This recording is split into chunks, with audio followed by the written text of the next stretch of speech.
የኢራን የምንጊዜም ቁልፍ አጋር ከሚባሉት አካላት መካከል ሃውቲ የየመኑ ሃውቲ ዝምታን መርጧል። የማስጠንቀቂያ ደወሎችን ከማሰማት በቀር በቀጥታ ወደ ጦርነቱ ወይም ደግሞ ወደ እስራኤል ወደ አሜሪካ እርምጃ ሲወስድ አልተመለከትነው። ባለፉት 13 ቀናት የኢራንና የእስራኤል ብሎም የአሜሪካ ጦርነት ከተጀመረው ይሄ ጉዳይ በጣም ብዙዎችን እያስገረማል። ብዙዎችም ጥያቄ እየጠየቁ ሃውቲ የአቋም ለውጥ አድርጎ ነው ወይስ ምንድን በሚለው ነጥብ ዛሬ አንዱ የምንመለከተው ነገር ሃውቲ ከአቋም ለውጥ አንጻር ሳይሆን አንደኛው ከኢራን የጦርነት ስትራቴጂ አንጻር አብሮ የሚታይ ነጥብን እንመለከታለን። ይህን ነጥብ ስንመለከት ታዲያ ቀይ ባህር ቀጠናን ጉዳይ እናነሳና ሃውቲ የሚባለው አካል ከሰሞኑ የሆነ ያሰበው ያቀደው ወይ ደግሞ እሱ ባያቅድ ባያስብ እንኳን እነ እስራኤልና አሜሪካ በዚህ ቀጠና ላይ ከሰሞኑ ያሰቡት ነገር አለ እንዴ የሚያስብል አንዳች ነገር ከሰሞኑ ተከናውኗል። እሱም የኢትዮጵያውን ጠቅላይ ሚኒስትር ዶክተር አብይ አህመድን ይመለከታል። ከማርክ ሩቢዮ እስከ ጅቡቲው ፕሬዝዳንት ሐሰን ዑመር ገሌ፣ ከሐሰን ሼክ መሐመድ ሶማሌው እስከ ዩናይትድ አረብ ኤምሬቱ መሐመድ ቢን ዛይድ፣ እነዚህ ሶስቱ ትሪያንግሎች ወይም አራቱ ነጥቦች እንበላቸው አሁን ከጠቅላይ ሚኒስትር ዶክተር አብይ አህመድ ጋር ተያይዘው የሆነ ቅርጽ እየያዙ የሆነ ቅርጽን እየተላበሱ መጥተዋል። ለመሆኑ ብለን እንጠይቃለን። ለመሆኑ የጠቅላይ ሚኒስትሩ የሰሞኑ እንቅስቃሴ ጂኦፖለቲካዊ አንድምታው በተለይ ማርክ ሩቢዮ የሰላምና ጸጥታ ጉዳይ ብለው ስልክ ደውለው ከዛ ሐሰን ሼክ መሐመድን በጅቡቲ አግኝተው ከዛ ደግሞ ወደ ዩናይትድ አረብ ኤምሬት ቢን ዛይድ ጋር ለመመካከር ለመገናኘት ጠቅላይ ሚኒስትሩ ሲያቀኑ በእርግጥም በዚህ ቀጠና አንዳች ነገር እየተካሄደ እንደሆነ ወይም በዚህ ቀጠና በቅርቡ አንዳች ነገር እንደምንመለከት ፍንጭ እንደሚሰጥ ልብ ይለዋል። የዛሬው ፖድካስት ቆይታችን ከኢራን የእስራኤልና የአሜሪካ ጦርነት አንስቶ በየመን ሃውቲ በኩል አድርጎ በሶማሌላንድ ወደ ኢትዮጵያ ይመለከታል። ነጻነት ላቀው ነኝ። በገበያ ፖድካስት አብራችሁ እንድትሆኑ በአክብሮት ጠይቃለሁ። ቀደም ብሎ የነገርኳችሁን ርዕሰ ጉዳይ በጥልቀት ሐሳቦችን እያነሳን ቆይታ እናደርግበታለን። አብራችሁን ሁኑ። በቆይታችሁ ጠቀም ያለ መረጃ እንደምታገኙ እርግጠኛ ነኝ። መልካም ቆይታ ይሁንላችሁ። ባለፉት ዓመታት እርሶን የቤትና የሱቅ ባለቤት ያደረገው ቴምር ፕሮፐርቲስ አሁን ደግሞ አፍሪካ ዩኒየን ፊት ለፊት ቡልጋሪያ ላይ ከባለ 1 እስከ ባለ 3 መኝታ ቤቶችን በተለያየ የካሬ አማራጭ በ20 በመቶ ቅድመ ክፍያ በ1.6 ሚሊዮን ብር ብቻ ቀሪውን ያለምንም ወለድ በብር ተዋውለው የሚከፍሉበትን አማራጭ ይዞለት ቀርበዋል። አሊያም አጠቃላይ ክፍያ ባለ 1 መኝታ 69 ካሬ በ5.5 ሚሊዮን ብር፣ ባለ 2 መኝታ 82 ካሬ በ6.8 ሚሊዮን፣ ባለ 3 መኝታ 140 ካሬ በ11 1.2 ሚሊዮን ብር ብቻ ለእርሶ ከ30 በመቶ ታላቅና እውነተኛ ቅናሽ ጋር አቅርበንልዎታል። በተጨማሪም ነግደው የሚያተርፉባቸው የንግድ ሱቆችን በፒያሳና በቡልጋሪያ በ900 ሺህ ብር ቅድመ ክፍያ ብቻ የሱቅ ባለቤት ይሁኑ ይሎታል። ይፍጠኑ፣ ጥሪቶን በጥሩ መሰረት ላይ ያኑሩ። ለበለጠ መረጃ በ0989666571 ወይንም 0948076006 ላይ ይደውሉልን። ቴምር ፕሮፐርቲስ። የዓለም ትኩረት አብዛኛው በዚህ ሰዓት ላይ በእስራኤል እና አሜሪካ በጋራ በመሆን በኢራን ላይ ያከናወኑ ያለው ጦርነት ላይ ትኩረትን ያደረገ ነው። ይህ ጦርነት በተለይ ከሆርሙዝ ወሽመጥ መዘጋት ጋር ተያይዞ በዓለም ላይ እያመጣ ያለው ጫና፣ በዓለም ላይ እየፈጠረ ያለው ተጽዕኖ ምን እንደሆነ በግልጽ እየታየ ይገኛል። በዚህ ሁሉ መካከል ታዲያ በሆርሙዝ ሲርጥ በኩል ላይ የነበረው የኢራን ተጽዕኖ ምናልባት ደግሞ ይህ ጦርነት እየተባባሰ የሚመጣ ከሆነ በዚህ በቀይ ባህር የባቤል መንደብ መግቢያና መውጫ አካባቢ ላይ ሌላ አይነት ተጽዕኖን ይዞ እንዳይመጣ የሚያሰጉ ድምጾችም በመደመጥ ላይ ይገኛሉ። ምክንያቱም እነ ኢራን እንደ ስትራቴጂ በዚህ ሰዓት ላይ ይዘው እየተዋጉበት ያለው አንዱ የጦር ስትራቴጂያቸው አሲሜትሪካል ዋርፌር የሚባል አይነት የጦር ስልት ነው። አሲሜትሪካል ዋርፌር የሚባለው ጉዳይ ወይም ያልተመጣጠነ ጦርነት እንግዲህ በትክክል ወደ አማርኛ ከገለጹ አላቅም፣ ግን ሐሳቡን ልንገራችሁ ምን ማለት እንደሆነ። አሲሜትሪካል ዋርፌር ማለት አንዲት ሀገር ከሆነ ጠንካራ ሀገር ጋር ወይም በአቅም ከሚበልጣት ሀገር ጋር በሆኑ ዘርፎች ላይ እጅግ ከፍ ያለ ደረጃ ከደረሰ ሀገር ጋር ወደ ጦርነት ውስጥ በምትገባበት ጊዜ ከዛ ጦርነት ጋር ከገባችበት ሀገር ጋር ጠንካራ በሆነባቸው ዘርፎች ላይ ጦርነት ማድረግ አያስፈልግም፣ ደካማ በሆነበት ላይ ጥቃት መሰንዘር ይሻላል የሚል አይነት መረዳትን የሚያጠቃልል የጦር ስትራቴጂ ነው። እና በሌላ ቋንቋ ምን ማለት ነው? እና አሜሪካ ለምሳሌ በባህር ኃይል በጣም ጠንካራ የሆነ የባህር ኃይል አላቸው፣ እነ እስራኤልን ጨምሮ ማለት ነው። በአየር ኃይል በጣም ጠንካራ የሆነ አቅም ጉልበት አላቸው እና ይህንን አቅምና ጉልበታቸውን ከኢራን ጋር ብናነጻጽረው የሚመጣጠን አይደለም። ኢራን በአየር ኃይል በኩል እስራኤልና አሜሪካ እንዳላቸው አይነት የጦር ጀቶች የሏት። ያሏት የጦር ጀቶችም ኢቭን በቀዝቃዛው ጦርነት ዘመን ጊዜ እና አሜሪካ በዛው በኢራን ውስጥ ሲርመሰመሱ በነበረባቸው ጊዜያት ውስጥ የነበሩ የጦር ጀቶችን ነው የምትጠቀመው ይባላል። አሴም ታይም ይሄ በባህር ኃይልም ከተመለከትን በባህር ኃይል ላይም የንግድ መርከቧን ቀጥቅጣ ወደ ድሮን ማረፊያና ማስነሻ እስከ መቀየር ነው የተገደደችው። የንግድ መርከብን ወደ ጦር መርከብ እስከ መቀየር ከተገደደች የባህር ኃይሏ ምን አይነት ደረጃ ላይ እንዳለ በግልጽ የሚያሳይ እውነታ ነው እና በእነዚህ ዘርፎች ላይ ያላትን ክፍተት ስለምታውቅ ኢራን ትኩረቷን ምን አድርጋለች? ደካማ በሆኑበት በኩል ላይ እና አሜሪካ ደካማ እነ እስራኤል ደካማ በሆኑባቸው ዘርፎች ላይ ማጥቃትን ነው የመረጠችው። ይሄን ለማድረግ ባለፉት 40 ዓመታት በተለይ ከ1987 እና ከ1988 እንደ አውሮፓውያኑ አቆጣጠር ወዲህ በዛ በባህሬን አካባቢ ላይ የነበረ ታሪካዊ ክስተት ነበረ። ነጥቡ ማለት ይሄኛው ጉዳይ በጣም የሚያስገርም ታሪክ አለው፣ ግን ላወራችሁ የፈለኩት በዚህ በቀይ ባህር ላይ ስላለው ጉዳይ ስለሆነ ያኛውን ነጥብ ብዙ አልገባበትም። ግን እንደ ታሪክ መነሻ ተደርጎ ኢራን ይህንን የጦር ስልት አሁን ያልኳችሁን አሲሜትሪክ የሚባለውን የጦር ስልት ለመጠቀም የተገነዘበችው ከዛሬ 40 ዓመት በፊት በ1987 እና 88 በባህሬን ታንከር ኦይል ዋር የተባለ ኦይል ታንከር ዋር እየተባለ በሚጠራው የታሪክ አካባቢ ሰሞን እንደሆነ መለስ ብሎ መረጃዎች ያመላክታሉ። ሌላኛው ይህንን አይነት የጦር ስልት መከተሏ ተምዘግዛጊ ሚሳኤሎችን ማምረት፣ ድሮኖችን ማምረት ቢኮዝ እነ እስራኤል እና አሜሪካ ደካማ ናቸው ከተባለ ከሌላው ዓለም አንጻር እኮ ጥሩ ሊባሉ ይችላሉ። ግን ስቲል በኦቨርፍሎ አድርጎ በጣም በርካታ ሆኖ በብዙ ሺዎች ሆኖ ሲመጣ ነገሩ ማዳከም እንደሚቻል ስለሚታወቅ የጸረ አየር ላይ ጥቃት ቴክኖሎጂያቸው እንደሚዳከም አቅም እንደማይኖረው በማመን ኢራን ትኩረቷ ምን አድርጋለች? ረጅም ተምዘግዛጊ ሚሳኤል እስከ 2000-2500 ኪሎ ሜትር ድረስ የሚሄድ ተምዘግዛጊ ሚሳኤልን መስራት መርጣለች። ይህንን አይነት የጦር ስልት ነው የተከተለች ያለችው። አሲሜትሪካል የሚባል የጦር ስልት ይሄ ነው። የጠላትን ጠንካራ ነገር ትተህ ጠላትህ ጠንካራ በሆነበት ቦታ ላይ አትቅጠመው፣ ደካማ በሆነበት ቦታ ላይ ግን አጥቃው እንደማለት። አየር ኃይላቸው እና አሜሪካ ጠንካራ ነው። ይኸው ኢራንን እየደበደበ ነው፣ ምንም አይሉም። ይህን ሁሉ ጉዳት እያደረሰ ዲያም ትራምፕ እውነት ያው እሳቸው ብዙ ነገር ይቀላቅላሉ፣ ግን ምንድን ነው ያሉት? በቃ ኢራን ውስጥ አሁን ቀረ የሚባል ነገር የለም ሆነስትሊ ስፒኪንግ አሉ። በቃ ለመምታት ለመደብደብ ቀረ የምንለው ነገር የለም እስከ ማለት ደርሷል። እና ያው ጥያቄው ምንድን ነው? ይህንን ነገር ሲናገሩ እሳቸው ታዲያ አሁንም እንግዲህ ኢራናውያኑ እየተኮሱ ነው። እነ ሙጅታብ ካማኒም መግለጫ ሰጡ ትላንትናና ከየት ሆነው ነው ይሄ መግለጫ የሚሰጡት? ይሄ ሁሉ ሚሳኤል የሚተኮሰው ይሄ ሁሉ ድሮን የሚተኮሰው ከየት ነው?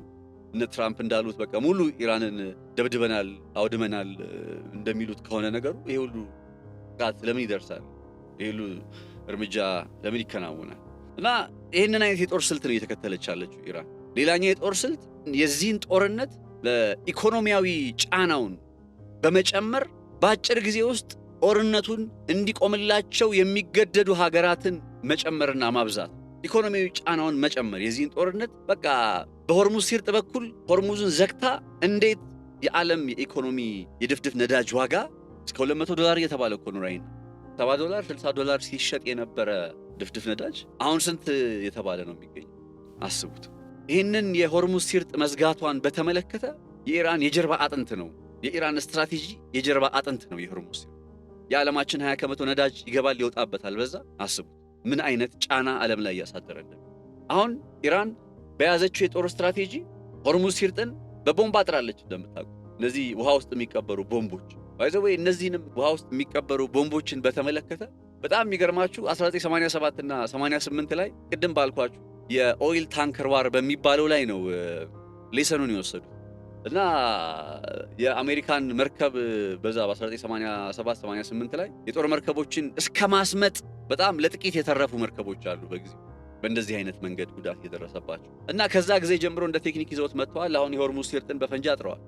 የሆርሙዝ ሲርጥ ላይ እንዲህ ኢራን በሩን በመዝጋቷ ይህን አይነት የኢኮኖሚያዊ ጫና ከማሳደሯ ባለፈ የአረቡ ዓለም ሀገራትም ኢኮኖሚያዊ ጫናው እንዲደርስባቸው ያደረሰች ያለው ጥቃት ቀጥሏል። ከኳታር እስከ ኩዌት፣ ከባህሬን እስከ ኦማን፣ ከሳዑዲ እስከ ዩኤኢ ሁሉም በዛ የሚገኙ ሀገራት ኢራቅም ጭምር ሁሉም በዛ ቀጠና ላይ የሚገኙ ሀገራት በደንብ የኢራንን ማለት ኢራን ብቻ እየተመታች እነሱ ሰላም እንደማይሆኑ አረጋግጣላቸዋል።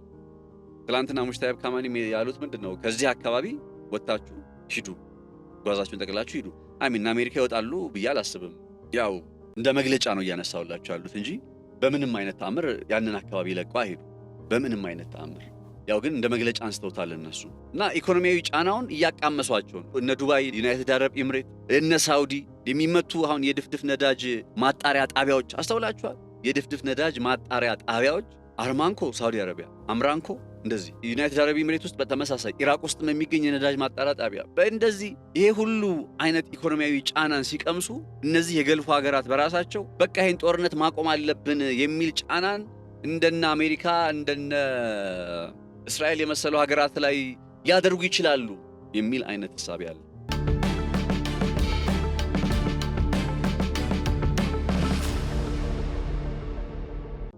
በዚህ ጦርነት ላይ ለምሳሌ 22 ሀገራት ሆነዋል በቀጥታም በተዘዋዋሪው በመሳተፍ ላይ የሚገኙ 22 ሀገራት በዚህ ጦርነት ላይ በመሳተፍ ላይ ይገኛሉ በቀጥታም በተዘዋዋሪ።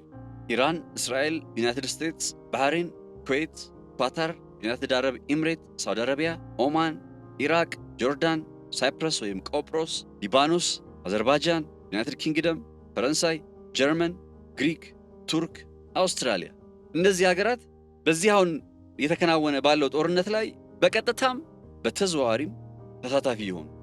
አሁን በእንደዚህ አይነት የጦር ስትራቴጂ በእንደዚህ አይነት የጦር ስልት ሀገራቱ ጫናውን እንዲሰማቸው እያከናወነች ጥረት እያደረገች የምትገኘው ኢራን ይሄ በገልፍ ቀጠና በገልፍ ባህረ ሰላጤ ላይ ሲሆን በሌላኛው የዓለም ነርቭ ሊባል የሚችል በሌላኛው የዓለም ግሮሮ ላይ ማለትም ቀይ ባህር ላይ እንዲሁ በተመሳሳይ ቀይ ባህር ላይ ጫና ማሳደር የምትችልበትም አይነት እንቅስቃሴ ሊኖር ይችላል።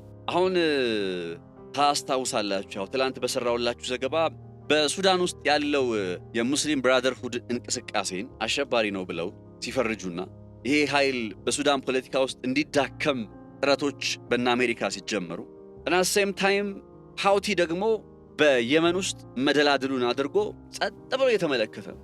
እኔ የሃውቲ ዝምታ ይገርመኛል። ይህንን ዘገባ እስከተጠናከረበት ጊዜ ድረስ ሃውቲ በይፋ ጦርነቱን ተቀላቀለ በሚል የሰማሁት ወይም ያነበብኩት መረጃ የለም። ያው እነ ሂዝቦላ ሲቀላቀሉ እነ ኢስላሚክ ሬዚስታንስ የኢራቁ ሲቀላቀሉ ሃውቲ ዝምታን መርጧል። ለምን እንደሆነ ምናይ ይመስለኛል በቅርቡ በደም ያማለህ ግን ሃውቲ የኢራን አጋር እንደሆነ ይታወቃል። ሃውቲ ኢራን ተዳከመች፣ ኢራን ውስጥ የአያቶላህ አስተዳደር አከተመ ማለት ብቻውን ነው የሚቀረው ሃውቲ ዓለም ላይ። ነን ስቴት አክተሮች ሊኖሩ ይችላሉ።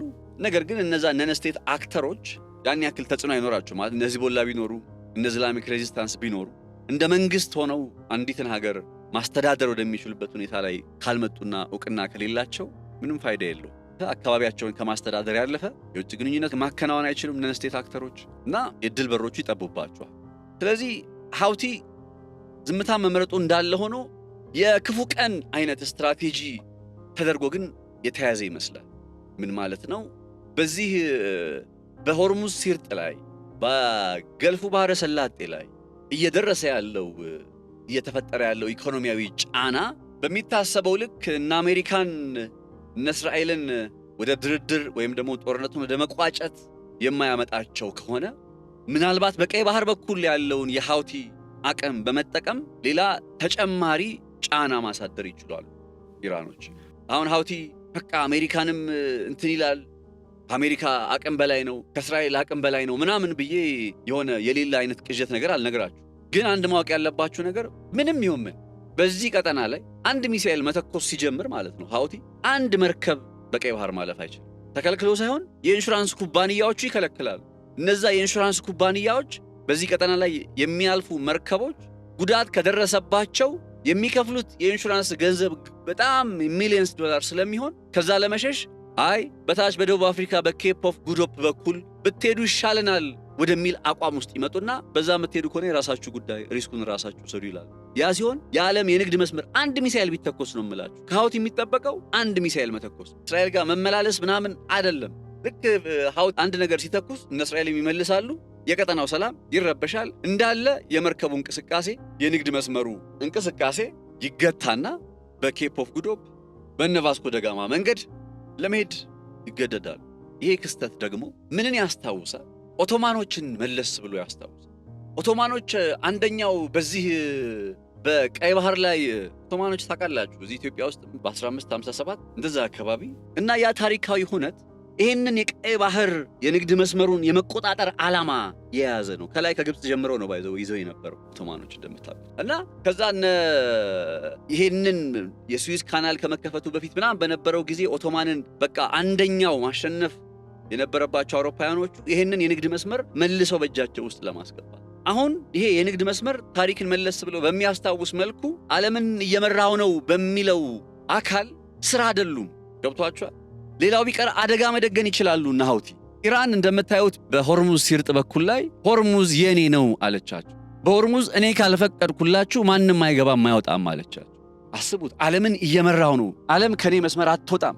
ዓለም የሚለው የነ ትራምፕና የነ ኔታንያሁ መሪነት በተጨባጭ በሆርሙዝ ሲርጥ ላይ ዛሬ ስንተኛ ቀኑ ነው? 15 14 እንግዲህ ላለፉት በርካታ ተከታታይ ቀናት ከቁጥጥር ውጭ ሆኖበታል ያ ቀጠና። አሁን ይሄው ነገር ደግሞ በቀይ ባህር ላይ የሚደገምበት ሁኔታ ቢመጣስ ነው ጥያቄ። ያንን ነባራዊ ሁኔታ ደግሞ ላያመጡ የሚችሉበት ምንም አይነት ዋስትና የለም። እነ ሴንስ ዛት እነ ኢራን በቃ እየተዋጉ የሚገኙበት ያለው የጦር ስትራቴጂያቸው አሁን ቅድም እንዳልኳችሁ ነው። አሲሜትሪካል ዋርፌር በሚባለው አይነት ስልት ነው እየተዋጉ የሚገኙት።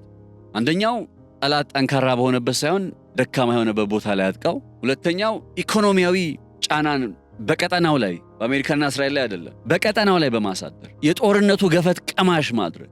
ሰላም ስንሆንም በጋራ ነው፣ ችግር ሲመጣም በጋራ ነው፣ ጦርነት ሲመጣም በጋራ ነው። ይህንን አቋም ነው እያሳዩ የሚገኝ። ይሄኛው ጉዳይ በቀይ ባህር ላይ ላይደገም የሚችልበት ምንም አይነት ዋስትና የላቸውም እነ ትራምፕ እነ ኔታንያሁ።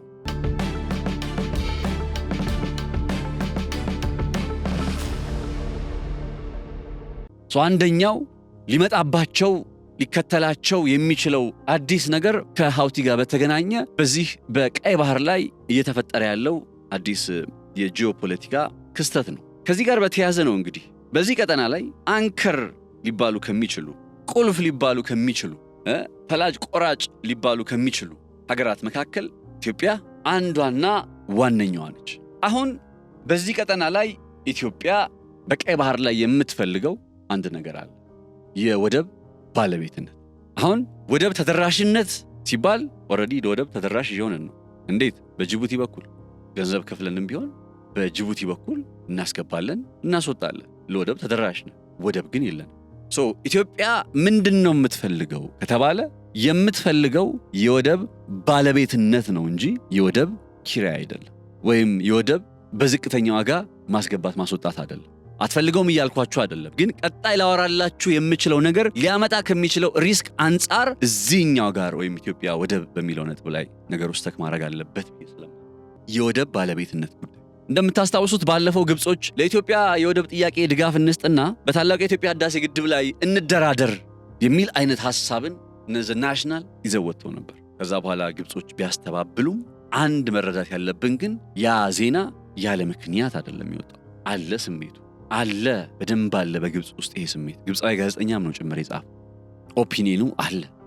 ልክ እንደዚህ ሁሉ አሁን በዚህ ቀጠና ላይ እነ ኢራንን ምናምን አንስቼላችኋለሁ፣ ከሀውቲ ጋር ያለውን ውጥረት አንስቼላችኋለሁ። በሀውቲ ላይ ሊከናወን በሚችል ዘመቻ ተባባሪ እንሆንና ለኢትዮጵያ ወደብ እንስጥ፣ የወደብ ባለቤት እናድርጋት ኢትዮጵያን የሚባልበት አይነት እድል ከመጣ በስማ በጣም ከባድ። አንድ ነገር ልንገራችሁ፣ ይህን ሐሳቤን ከመግለጼ በፊት በግልጽ ማለት ነው። ነገሮች የትኛውም ነገር ከኢትዮጵያ ብሔራዊ ጥቅም ጋር ሲያያዝ ነገሩን የማይበት መነጽር ቶታሊ ነው 360 ዲግሪ የሚቀየር። ከኢትዮጵያ ብሔራዊ ጥቅም አንጻር ነው የምመለከት።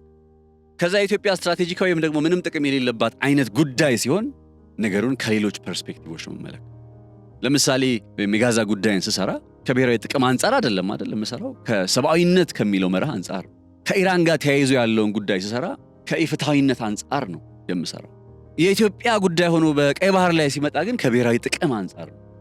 ብሔራዊ ጥቅም የሚባለው ነገር መቅደም እና እንዲህ አይነት ሐሳብ ከዚህ በፊትም ላይክ ከሆኑ ሳምንታት በፊት ከወር ከ15 ቀን በፊት እነ እስራኤል ጦርነቱ ምናምን አልነበረም ያኔ ለሶማሊላንድ ዕውቅና በሰጡበት ጊዜ ሊኖሩ ከሚችሉ ሴናሪዮዎች መካከል ብዬ ካነሳዋቸው ነጥቦች ውስጥ አንዱ የኢትዮጵያ የባህር በር ባለቤትነት የሚለውን ነገር አጽንኦት ስጡልኝ። ባለቤትነት የሚለው ጉዳይ ካለ ኢትዮጵያ የባህር በር ባለቤት የምትሆን ኪራይ አይደለም፣ የሊዝ ምናምን ስምምነት አይደለም፣ የዋጋ ቅናሽ አይደለም፣ ባለቤት የምትሆንበት እድልን ይዘው ከሃውቲ ጋር ባለው እንቅስቃሴ ላይ እነ እስራኤል ኢትዮጵያ ጋር አብረን እንስራ የሚል አይነት ሐሳብ ሊያቀርቡ ይችላሉ ብዬ ተናግሬ ነበር። አሁን ላይ ያንን አይነት ነባራዊ ሁኔታ በተወሰነ መልኩ ሊያስረዱ የሚችሉ የኃይል አስተላለፉ ላይ የሆኑ የምናያቸው አንዳንድ ነገሮች አሉ። ከዚህ ውስጥ የኢትዮጵያው ጠቅላይ ሚኒስትር ዶክተር አብይ አህመድ ወደ ዩናይትድ አረብ ኤምሬት የማቅናታቸው ጉዳይ ነው። ጠቅላይ ሚኒስትሩ እንደምታውቁት ከትላንት በስቲያ ኦር ከሁለት ቀን በፊት ከአሜሪካ የውጭ ጉዳይና ጸሐፊ ማርክ ሩቢዮ ጋር በስልክ ቆይታ አድርገው ነበር እና ስለ ቀጠናዊ ሰላምና ጸጥታ ጉዳይ ተነጋግረዋል ይባላል። አሜሪካ የሰላምና ጸጥታ ጉዳይ ከተባለ የቀጠናዊ የሰላምና ጸጥታ ጉዳይ ተብሎ የአሜሪካ የውጭ ጉዳይ ዋና ጸሐፊ ማርክ ሩቢዮ ለኢትዮጵያ ጠቅላይ ሚኒስትር ዶክተር አብይ አህመድ ደውለው ስለ ቀጠናው ሰላምና ጸጥታ ጉዳይ እናውራ ካሉ በዚህ ሰዓት ላይ የእነ አሜሪካ የሰላምና ጸጥታ ጉዳይ ጋር በተገናኘ ስጋት የሚሆንባቸው ማን ነው ጥያቄ። እነ አሜሪካ ስጋት ሆኖ ሊሆንባቸው የሚችለው ማን ነው? ማለት ምን የተቀየረ አዲስ ነገር አለ? ማርክ ሩቢዮን ከሰሞኑ ከሁለት ቀን በፊት ምናምን ወደ አብይ አህመድ እንዲደውሉ የሚያስገድዳቸው ምን አይነት ሁኔታ አለ? በዚህ ቀጠና በገልፍ ባህረ ሰላጤ ላይ ያለው ውጥረት ኤክስቴንሽን ወይም ተቀጽላ ሊባል የሚችለው ሃውቲ በየመን ውስጥ የሚያደርገው እንቅስቃሴ አት ኤኒ ሞመንት ነው የምላል። በየትኛው ሞመንት ላይ ከኢራን ቀጥታ ትዕዛዝ ባይሆንም እንኳን በቃ መሆን አለበት ብለው ባመኑበት በየትኛውም ሰዓት ላይ በዚህ ቀጠና ላይ በባብ ኤልመንደብ ላይ ሃውቲዎች የሆነ ነገር ማለታቸው ወይም ማድረጋቸው አይቀርም። ላስት ታይም በሃውቲና በአሜሪካ መካከል ድርድሮች፣ ምክክሮች እንደነበሩ ታውቃላችሁ።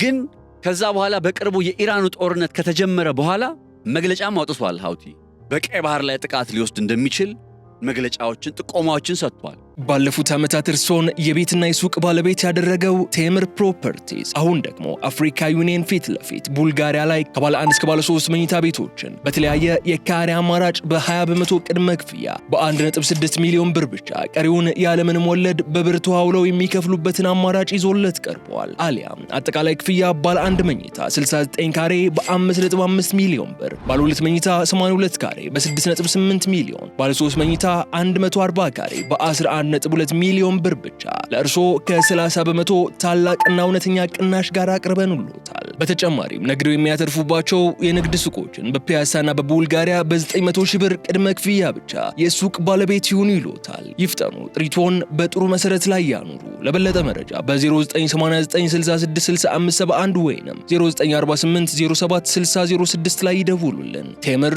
ፕሮፐርቲስ።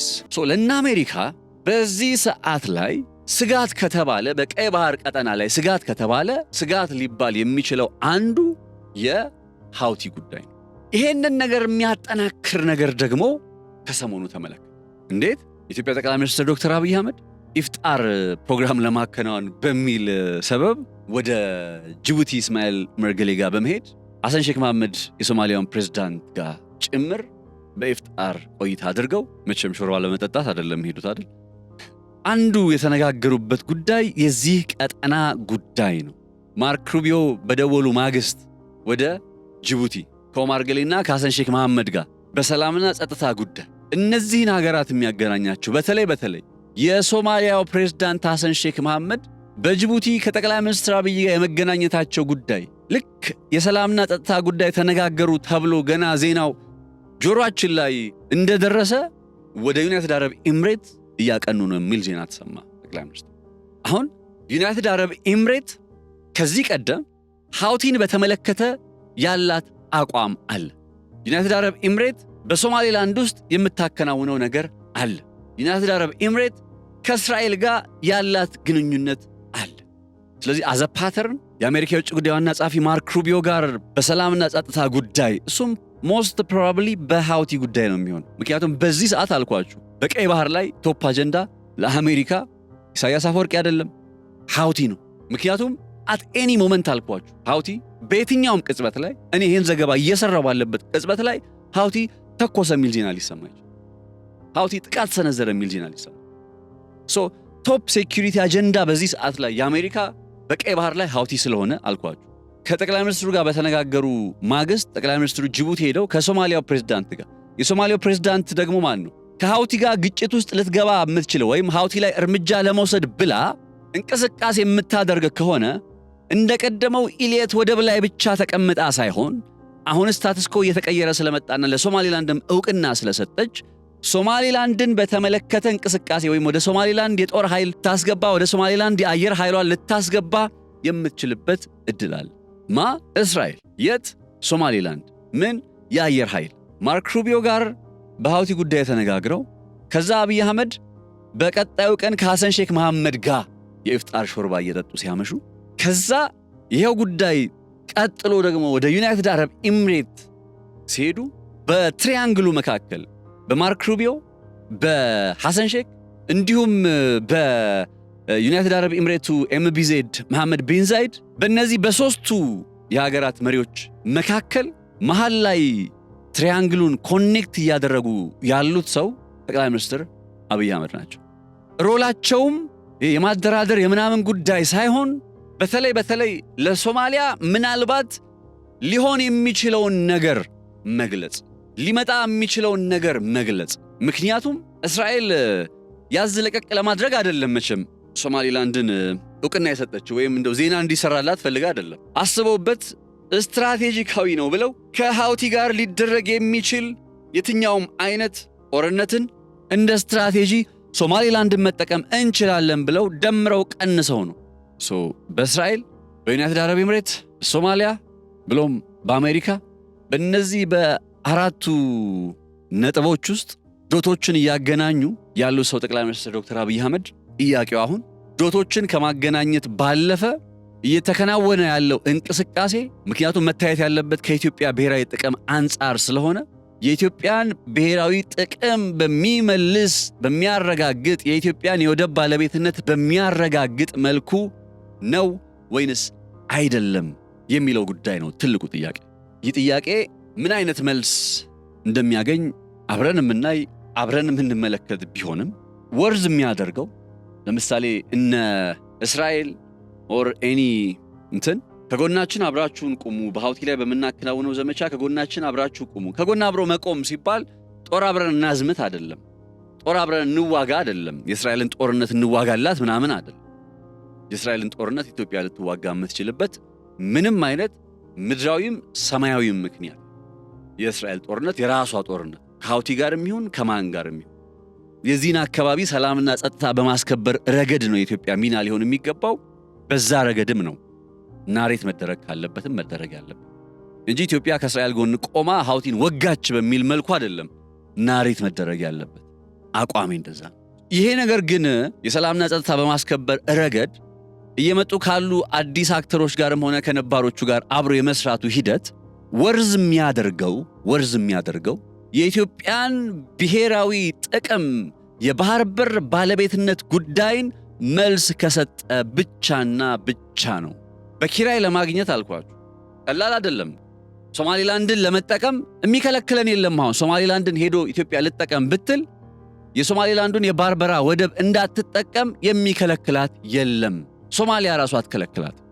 ዕውቅና አትስጥ እንጂ ኢትዮጵያ ዕውቅና አትስጥ እንጂ የሶማሊላንዱን የባርበራ ወደብ እንዳትጠቀም የሚከለክላት ምንም ነገር የለም። ስለዚህ ከነማንም ጋር አጋርነት ሲኖርና ለነሱ ተብሎ ደግሞ አንዳንድ ዋጋ መከፈል ያለባቸው ሁኔታዎች ቢመጡ ለምሳሌ የቀጠናውን ሰላም ማስከበር በሚል ረገድ ኢትዮጵያ ወታደሮቿን ወደዛ ቦታ ላይ ብታስጠጋና ከዛ ወታደሮቻችን የሚሞቱበት ዜጎቻችን የሚሞቱበት አይነት ሁኔታ ቢመጣ እንግዲህ አስቡት። የኢትዮጵያን ብሔራዊ ጥቅም ለማስከበር ብለው ነው እነዛ ሰዎች የሚሞቱት አይደለ? የነዛ ሰዎች ህይወት ማለፍ እንደው ወርዝ ያደርጋል። ጀግኖች ብለን የምናደንቃቸው ሄዶ የሚመጣው መልስ የኢትዮጵያ የባህር በር ባለቤትነትን ካነጣጠረ ነው እንጂ በየትኛውም መንገድ ልናገኘው የምንችለው በዲፕሎማሲያዊ መንገድ ልናገኝ የምንችለው አሁን የባርበራ ወደብን ለማግኘት ከዩናይትድ አረብ ኤሚሬት ምን እንፈልጋለን? ከእስራኤል ምን እንፈልጋለን? ከአሜሪካ ምን እንፈልጋለን? ምንም አንፈልግም። ምንም አጋርነት አያስፈልግም። የጅቡቲን ያው የተጠቀምንበት ነው። የሌላውንም በዚህ ቀጠና ላይ ያለ ለምሳሌ የኬንያውን ላሙ ወደብ ለመጠቀም የሱዳኑን ፖርት ሱዳን ለመጠቀም ምን እንፈልጋለን? የአጋርነት፣ የትብብር፣ የአንድነት ምናምን የሚባሉ ጉዳዮች የሚያስፈልጉት በታሪክ በሴራ የተነጠቅነውን ወደብ ባለቤት መሆን የምንችልበትን አይነት ሁኔታ ታሳቢ ያደረገ ሲሆንና ሲሆን ብቻ ነው። የወደብ ባለቤትነትን ታሳቢ ባላደረገ ግብ ያላደረገ የትኛውም የውጭ ግንኙነት አካሄድ፣ ቀጠናዊ ትብብር፣ እንደዚህ የሰላምና ጸጥታውን ለማረጋገጥ መሞከር ምናምን የመሳሰሉት ነገሮች ምንም ጥቅም የላቸው።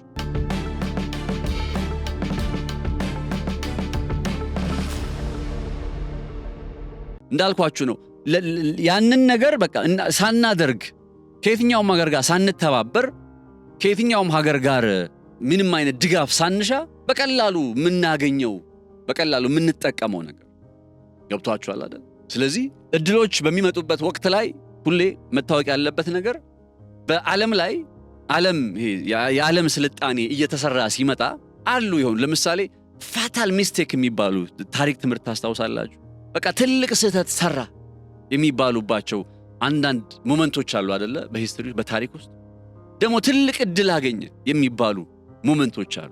እነዛ አይነት ሞመንቶች ታሪክን ዲፋይን ያደርጋሉ፣ ታሪክን ይለውጣሉ። በዚህ ቀጠና ላይ በቀይ ባህር ላይ የሚፈጠር ውጥረት ከጦርነት ማትረፍ ምናምን የሚል ናሬቲቭ ሰጥተው የሚተነትኑትን ሰዎች ከእውነት አትስሟቸው። ማንም ከጦርነት የማትረፍ ግብ የለንም። እኛ የጦር መሳሪያ አምራች አይደለንም እኮ። ከጦርነት ምን ይተረፋል? ከጦርነት ምን ይተረፋል? ከጦርነት የአንድ ሲደመር አንድ ጉዳይ እኮ ነው። 31 ቢሊዮን ዶላር እንደከሰረን እኮ በግልጽ ነው ፓርላማ ይነገረን አይደለን? በቃ መንግስት ከጦርነት እያተረፈ ምን ያተርፋል? ምን ይተረፋል ከጦርነት? እኛም ገብቶናል ከጦርነት አይደለም መንግስት ቀርቶ ከጦርነት ምንም እንደማይተረፍ እኮ እኛም ገብቶናል። በውስጥ ያሉ ችግሮች፣ አለመረጋጋቶች አሉ። አዎ፣ ግን የሁሉም ኃላፊነት ነው። የመንግስት ኃላፊነትን ብቻ አይደለም። የፎርዛ ማተር የሁሉም ኃላፊነት ነው። ሁሉም መሳሪያ ያነገበ አካል ኃላፊነት ነው። ሁሉም ኢትዮጵያ የሚላትን ሀገር የሚፈልግ ከሆነ የሁሉም ኃላፊነት ነው። የመንግስትም ትልቅ ኃላፊነት አለበት፣ ትልቅ ኃላፊነት እና ሴም ታይም ደግሞ ሌሎቹም የታጠቁ አካላትም ትልቅ ኃላፊነት አለባቸው። ከጦርነት ማትረፍ ምናምን የሚል እንትን ብዙ አይመስጠኝም። እድል በቃ ይሄ እኮ የዓለም የተሰራበት መንገድ እኮ ነው እንዴ! የሀገራት ፎርሜሽን ስቴት ፎርሜሽኖችን ሌላው ቢቀር እኮ ታላቁ ጥቁር በሚል በሀብታሙ አለባቸው የተጻፈ መጽሐፍ must read by the way ክብራትና ክብራን የግድ በቃ እኔ እንዲህ አስገድጃችሁ አላቅም። must read book ነው። ታላቁ ተቃርኖ በሀብታሙ አለባቸው must read book ነው። ስለ ሀገራት ምስረታ ስቴት ፎርሜሽን በሚባለው ኮንሰፕት ላይ ኢንተረስቱ ካላችሁ መነሻ ይሆናችኋል። እሱን አንብባችሁ እንደ ስፕሪንግ ቦርድ ሆኖ ሌሎች ብዙ ነገሮችን ኤክስፕሎር እንድታደርጉ እንትኑ ይሰጣችኋል፣ መደላድሉን ይሰጣችኋል። እሱ መጽሐፍ በአማርኛ ነው። በጣም ቆንጆ መጽሐፍ። anyway የሀገራት ምስረታ ታሪክ፣ የሀገራት የጥንካሬ ታሪክ ከሆኑ አጋጣሚዎች ጋር ይገናኛል። ኢትዮጵያ ወደብ ያጣችበት አጋጣሚ እንዴት ነው? በጣም እኮ በሚያስቅ መልኩ እኮ ነው። አዲት ቀልዳላችሁ። ከጦርነት ማትረፍ ምናምን እኮ አይደለም። የኢትዮጵያ ታሪካዊ ወደብ ጉዳዩን እንዴት ነው ተጠቃሚ የምትሆነው? በታሪክ ስህተት የተወሰደብን ነው ይላችኋል። ከዛ ወደቡን ላስመልስ ብላችሁ ጥረት ስታደርጉ ይሄ ከጦርነት ማትረፍ ነው ይላችኋል። ምን ማለት ነው? እርስ በርሱ ይጋጫል እኮ። ፋላሲ የሚባል ነገር ታውቃላችሁ። ስለዚህ በዚህ ቀጠና ላይ አሁን ዓለም ላይ እየሆነ ካለው ነባሪያ ሁኔታ አንጻር በዚህ ቀጠና ላይ እድሎች ሊመጡ ይችላል፣ ኦፖርቹኒቲዎች ልንመለከት እንችላለን። አሁን ልዩነቱ ምንድነው ያለው? ከእድሎቹ ማግኘት የምንፈልገው መጠቀም የምንፈልገው ነገር ምንድነው ነው? የወደብ ባለቤትነት ነው ወይስ የወደብ ኪራይ ነው? እኔ ግቡ መሆን ያለበት የወደብ ባለቤትነት ሆኖ የሆነ አባባል አለ አይደል? ለፀሐይዋ ዓለም ከዛ ከዋክብቶቹን ቢያንስ አታጣቸው የሚባል ነገር ቃል በቃል ካላልኩት ይቅርታ። ግን ለፀሐይዋ ዓለም ቢያንስ ከዋክብቱን አታጣቸው። እንደዛ ነው መሆን ያለበት። ይሄንን ነገር መልስ ለማግኘት በሚደረግ ጥረት ውስጥ ነው እንግዲህ የሰሞኑ የጠቅላይ ሚኒስትር ዶክተር አብይ አህመድ ከማርክ ሩቢዮ ጋር የስልክ ቆይታ አድርገው ከዛ ከሐሰን ሼክ መሐመድ ጋር በጅቡቲ ከነስማኤል ዑመር ገሌ ጋር ተገናኝተው ከዛ ደግሞ በጦርነት ውስጥ መሆኗን ያወጀችው ዩናይትድ አረብ ኤምሬት ውስጥ ሄዱ። ታይሚንጉ በራሱ የሚነግራችሁ ነገር እኮ እንዲህ በጦርነት እየታመሰች ባለችበት ሰዓት በየቀኑ በመቶዎች የሚቆጠሩ ሚሳኤሎችና ድሮኖችን እያከሸፈች አለች። ኢቭን እንትን ውስጥ የሚገኘው አቡዳቢ ውስጥ የሚገኘው የዩናይትድ አረብ ኤምሬት አውሮፕላን ማረፊያ ከትላንት በስቲያ ነው የተከፈተው፣ ተዘግቶ ነበር። ከትላንት በስቲያ አውሮፕላን ማረፊያው ተከፍቶ ከዛ ትላንትና ጠቅላይ ሚኒስትሩ ተሽቀዳድመው ሲሄዱ ታይሚንጉ በራሱ የሚነግራችሁ ነገር አለ ማለት የነ አምባሳደር ባጫን ትንታኔ ያየው ነበር። ይህን ጉዳይ የምናገረው አምባሳደር ስለሆኑ ነው። የመከላከያ ባለስልጣን ቢሆኑ አልናገርም ነበር። በድሮ ስልጣናቸው ሳይሆን አሁን በአምባሳደርነታቸው ስላሉ ነው ትንሽ ልተቻቸው የፈለጉ። ከጀግንነት ጋር ወታደር ለብሶ የወታደር ልብስ ባይለብስም ግን በቃ ወደ ጦርነት ቀጠና መሄዱ የሆነ ጀግንነት ነው ምናምን አይደለም። ስለ ጀግንነት ምናምን ጉዳይ አይደለም። ጠቅላይ ሚኒስትሩም ይህንን ፕሩፍ ለማድረግ አይደለም ሄዱ። በጣም ያወርደዋል በቀጠናው የሆነ ያለን የጂኦፖለቲክሳዊ እንቅስቃሴ ያወርደዋል። እንዲህ ብሎ መተንተንና እንትን ማድረግ ሐሳብ ማቅረብ ይቅርታ በጣም አምባሳደር ባጫ ያወርደዋል። ነገሩ ታይሚንጉ የሚያሳየው ምንድነው? የሆነ እርጀንት ነገር አለ፣ ጊዜ የማይሰጥ ነገር አለ፣ እንቅልፍ የሚነሳ ነገር አለ። አስቡት። መጀመሪያ ማርክ ሩቢዮ ደወለ ከ3 ቀን በፊት። ከ2 ቀን በፊት የት ናቸው? ከማርክ ሩቢዮ በደወሉ ማግስት የት ናቸው ጠቅላይ ሚኒስትሩ? ጅቡቲ ናቸው ከእስማኤል ዑመር ገሌ ጋርና ከሐሰን ሼክ መሐመድ ጋር። ከዛ በኋላ በማግስቱ የት ናቸው? ትላንትና ማለት ነው ዩናይትድ አረብ ኤምሬት ናቸው። ይሄን አይነት ፓተርን ይዞ እንዲህ እየሾረ ያለ ቀጠናዊ ጂኦፖለቲክሳዊ እንቅስቃሴ ነው። የሆነ ነገር እየተብላላ something is cooking, something is going on። የሆነ ነገር እየሆነ ነው። የሆነ ጊዜ የማይሰጥ አጣዳፊ ነገር አለ። ጠቅላይ ሚኒስትሩ በእንዲህ አይነት ቀውጥ የጦርነት ማዕት ውስጥ ሪስክ ወስደው እንዲሄዱ ያስገደዳቸው አንድ ነገር አለ። ያ ነገር ምንድነው ብትሉኝ እኔ ሃውቲ የየመኑ ሃውቲ ነው እላችኋለሁ። ምን ጠብቃለሁ? በዚህ ቀጠና ከሰሞኑ ከበድ ያለ ውጥረት የሚከተል የሚመጣ ይመስለኛል። ሃውቲ ወደ ጥቃቱ ሊገባ ይችላልና እነ እስራኤል በሚመልሱት ካውንተር ኦፌንሲቭ አዳዲስ ነገሮችን በዚህ ቀጠና ላይ የምናይ ይመስለኛል። በአንድም ሆነ በሌላ የጠቅላይ ሚኒስትሩ የዩናይትድ አረብ ኤምሬት ጉብኝትም ከዚህ ጋር አብሮ የሚታይ የሚገለጽ ይመስለኛል። ነፃነት ላቀው ነበርኩኝ በገበያ ፖድካስት። አብራችሁ ስለነበራችሁ ከልብ አመሰግናለሁ። ሐሳብ አስተያየቶቻችሁን እንደተለመደው በሐሳብ መስጫ ሳጥኑ ላይ አስቀምጡልኝ። በቀጣይም እንዲሁ አዳዲስ ወቅታዊና ቀጠናዊ መረጃዎችን እያስኩኝ ወደ እናንተ መጣለሁ በተለመደው ሰዓት ላይ። መልካም ጊዜ፣ መልካም ቆይታ ይሆንላችሁ። ባለፉት ዓመታት እርሶን የቤትና የሱቅ ባለቤት ያደረገው ቴምር ፕሮፐርቲስ አሁን ደግሞ አፍሪካ ዩኒየን ፊት ለፊት ቡልጋሪያ ላይ ከባለ 1 እስከ ባለ 3 መኝታ ቤቶችን በተለያየ የካሬ አማራጭ በ20% ቅድመ ክፍያ በ1.6 ሚሊዮን ብር ብቻ ቀሪውን ያለምንም ወለድ በብር ተዋውለው የሚከፍሉበትን አማራጭ ይዞለት ቀርቧል። አሊያም አጠቃላይ ክፍያ ባለ 1 መኝታ 69 ካሬ በ5.5 ሚሊዮን ብር፣ ባለ 2 መኝታ 82 ካሬ በ6.8 ሚሊዮን፣ ባለ 3 መኝታ 140 ካሬ በ11.2 ሚሊዮን ብር ብቻ ለእርሶ ከ30% ታላቅና እውነተኛ ቅናሽ ጋር አቅርበንልዎታል። በተጨማሪም ነግደው የሚያተርፉባቸው የንግድ ሱቆችን በፒያሳና በቡልጋሪያ በ900 ሺህ ብር ቅድመ ክፍያ ብቻ የሱቅ ባለቤት ይሁኑ ይሎታል። ይፍጠኑ፣ ጥሪቶን በጥሩ መሰረት ላይ ያኑሩ። ለበለጠ መረጃ በ0989666571 ወይንም 0948076006 ላይ ይደውሉልን። ቴምር ፕሮፐርቲስ